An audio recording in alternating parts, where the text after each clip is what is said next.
Magandang gabi po mga sambayan karista. Muli tayong nagbabalik sa ere Mang Kilos TV para ihatid sa inyo ang aking mga giya para kinabukasan, araw po ng Wednesday, July 30, 2025, ang huling pangarera po sa buwan ng Hulyo. Sa araw pong ito, meron po tayong 7 pangarera at tulad dati, alas 5 po ng hapon magsisimula. At ito po ay binubuo ng mga halos mga 8 hanggang 10 kalahok po sa mga pangarerang na i-schedule ngayong araw na to. Tayo po ay magsisimula na rin. Salamat po. Karera numero 1. Ito po ay may distansyang 1,400 meters. Isang 3-year-old and above maiden race for placers. Start po ng winner take all races 1 to 7. Post time is 5 o'clock p.m. At ito po ay meron pong siyam nakalahok dito. Bilang pampamera po natin dito yung kalahok number 2, Petite Fusi, na papatnubayan po ni J.A. Pastoral. Ito po ay may taglay na tuling base sa kanyang mga takbo ng mga nakaraan. At ito po ay napapalaban na po sa mga stakes race. Kung nakaraan lang po, napalaban po siya kina Morally. Bagamat pang lang po ito dumating, sa tingin ko nagsilbing batak lang po yung kanyang takbong yon. Meron po itong naitalang panalo sa kanyang barrier run nung nakaraan May 13, kung saan nakapagtala po siya ng 1 minute and 14.8 sa distansyang 1,200 meters. Kaya sa akin palagay medyo nakakalamang po sa laban na to at sisingilin na po natin siya rito. Numero 2, Petite Fusi. Karera numero 2, start po ng Peak 6, races 2 to 7. May distansyang 1,200 meters ang Class 5, split group 6 to 10. At meron po tayong 6 na kalahok lamang dito. Bilang pampamera po natin dito yung kalahok numero 1, Aliana. Napapanubahan po ngayon ni AP Nabarosa. May taglay na tuling po itong kabayang to. At once na makuha niya po yung unahan, mahihirap na po na lagpasan to dahil matapang din po pag nasa unahan to. Bilang panigunda naman po natin dito yung numero 6, Hot Legs, na nung nakarang takbo niya, ito po ay dumating lang po ng segunda noong July 19 kay Sneaky Eyes. Muling papatnubayan po ni JT Sarate. Baka makapanood po ito ng bakbaka sa unahan dahil nandyan po si Justifiable na siguradong bubuliglig kay Aliana. Isama na rin natin si Caraga Wonder. Ito naman po si Hot Legs ay dating lehitimong rematista pero lately, kung inyong napapansin, yung nakarang takbo niya ay naialis na rin po ito ng maaga, na ipipacing na rin po. Kaya mas lalo pong lumaki ang chance niya sa laban na to. Kaya para rin sa karera numero 2, pamprimera, numero 1, Aliana, panigundo, numero 6, Hot Legs.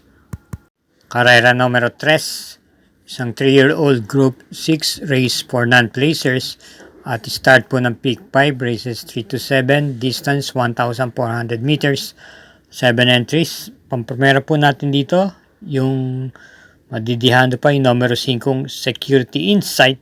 Napapatnubayan po ni Dan L. Camanyero at gamay niya rin po itong kabayang to.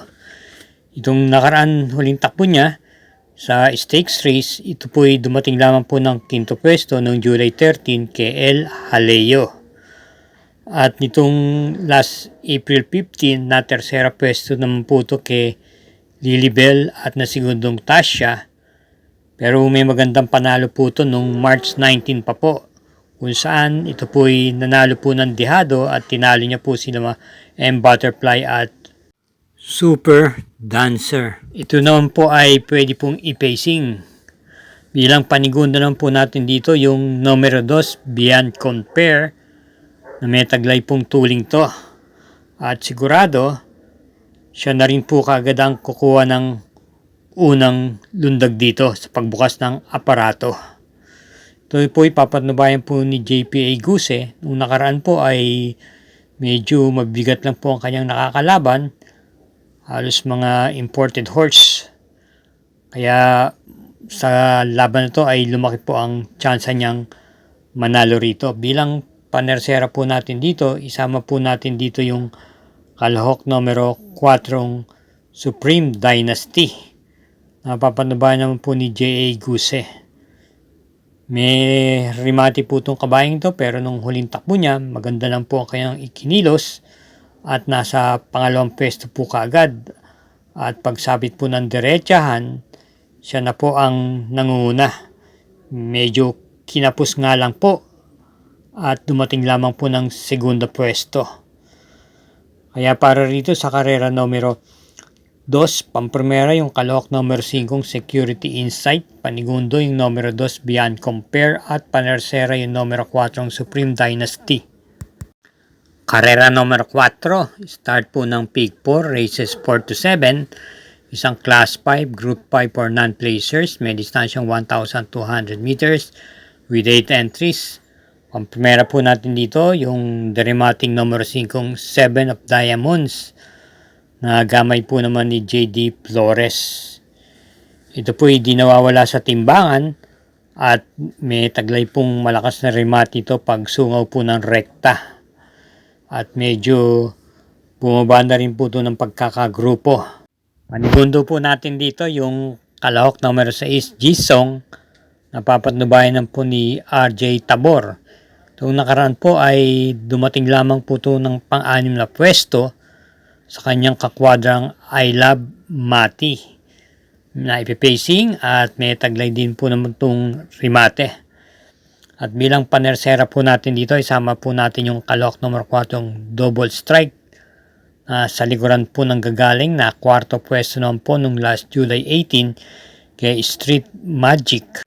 Kaya para rito sa karera numero 4, pamprimera yung numero 5 7 of Diamonds, panigundo yung numero 6 Jisong at panersera yung numero 4 Double Strike. Bilang pagsuporta po sa ating YouTube channel, Mangkelos TV, huwag po tayong makakalimot na kaugalingin natin mag-subscribe, share na rin po at i-hit po natin yung notification bell at like button. Salamat po. Karera numero 5. Ito po ay may distansyang 1,200 meters, isang Class 5, split group 6 to 10 at binubuo po ng 8 kalahok to. Bilang pamprimera po natin dito yung nagbalik pista nung nakaraan, yung numero 2, May Jopay, na muling papatnubayan po ni Edgy Guerra at sa laban pong yun, siya po ay dumating po ng mga bandang pangalawa sa uli. Pero sa akin palagay, yun po ay nagsilbi lang pong tune-up o batak para sa kanyang pagbalik pista. Ito po ay mababa na rin po sa grupong ito. Na ipipacing po itong kabayang to at may taglay po naman din remate ito pag dating sa meta. Bilang panigunda naman po natin dito yung kalahok numero 1 Chef Cat.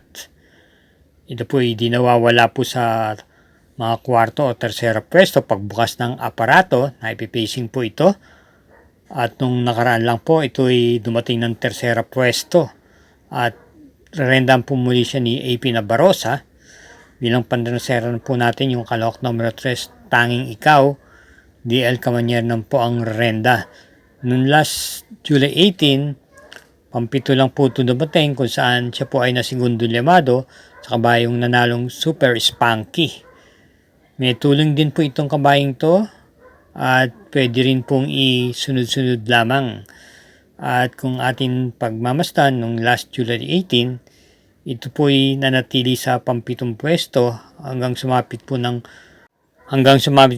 half mile at 1/4 mile at nanatili po dong sa pwestong yon hanggang sumapit po sa meta.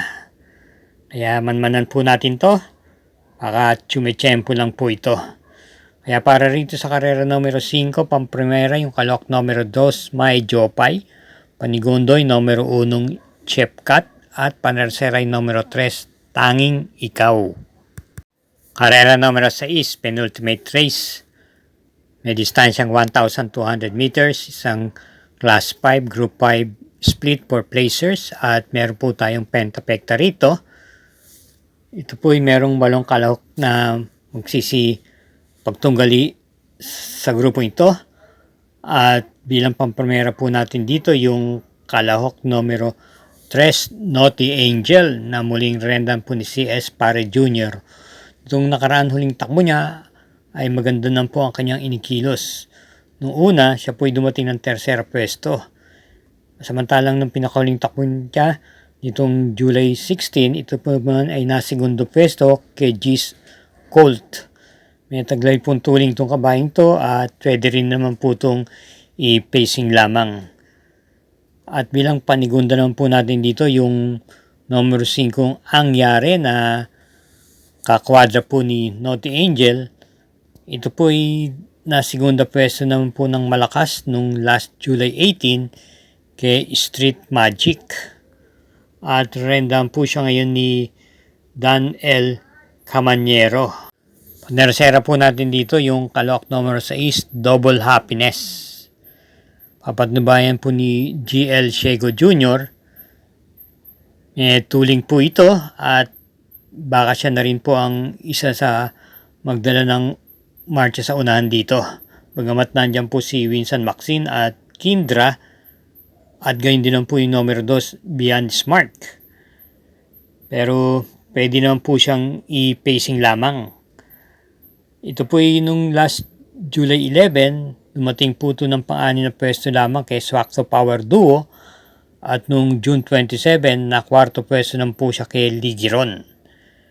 Kaya para dito sa karera numero 6, pamprimera numero 3 Naughty Angel, panigunda numero 5 Angyare, at panersera numero 6 Double Happiness.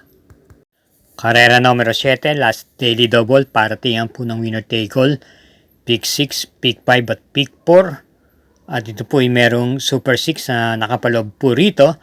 May distansyang 1,200 meters, isang class 4, split group 16 to 21, another 8 entries. Pamprimera po natin dito yung kalahok numero 2, Prima Vera, na muling papatubayan po ni A. Abreya.